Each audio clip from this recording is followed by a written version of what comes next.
حضرت اکرمہ نے حضرت ابن عباس سے روایت کی ہے کہ رسول اللہ نے ارشاد فرمایا، رجب ریاض کا مہینہ ہے اور شعبان میرا مہینہ ہے اور رمضان میری امت کا مہینہ ہے۔ حضرت موسیٰ بن عمران کہتے ہیں کہ میں نے حضرت انس بن مالک کو یہ کہتے ہوئے خود سنا ہے کہ رسول اللہ نے ارشاد فرمایا، جنت ایک دریا ہے جس کو رجب کہا جاتا ہے، اس کا پانی دودھ سے زیادہ سفید اور شہد سے زیادہ میٹھا ہے۔ جو شخص ماہ رجب کا ایک روزہ رکھے گا اللہ اس دریا کا پانی اسے پلائے گا۔ حضرت انس بن مالک بیان کرتے ہیں، جنت ایک نہر ہے جس میں ماہ ہے رجب کے روزہ داری کے علاوہ اور کہیں نہیں جائے گا۔ حضرت ابو ہریرہ سے مروی ہے کہ رسول اللہ نے ارشاد فرمایا، جس میں ماہ حرام رجب کے 3 دن جمعرات، جمعہ اور ہفتہ کے روزے رکھے تو اللہ تعالیٰ اس کے لیے 900 برس کی عبادت کا ثواب دیتے ہیں۔ حضرت انس بن مالک بیان کرتے ہیں کہ رجب کا مہینہ جب شروع ہوتا تو مجھے اکرم فرماتے کہ چما ہے اللہ،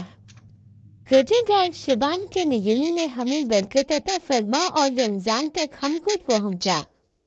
حضرت ابو ذر غفاری سے مروی ہے کہ رسول پاک صلی اللہ علیہ وسلم نے ارشاد فرمایا، جس شخص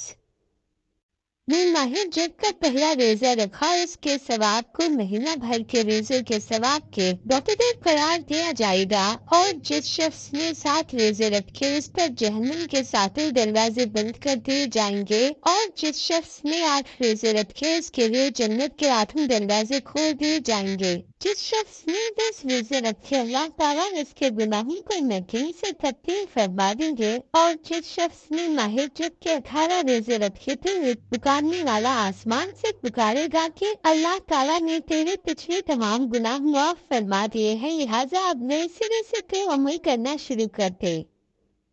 حضرت سلامہ بن قیس بیان کرتے ہیں کہ رسول خدا نے ارشاد فرمایا، جو شخص ماہ رجب کے پہلے دن کا روزہ رکھے گا اللہ تعالیٰ اس کے 7 برس کے گناہ معاف فرما دیتے ہیں، اور جو شخص 15 دنوں کے روزے رکھے گا اللہ تعالیٰ اس کا حساب آسانی سے لیں گے، اور جو ماہ رجب کے تمام روزے رکھے گا اللہ تعالیٰ اپنی رضا اور خوشنودی اس کے لیے لکھ دیتے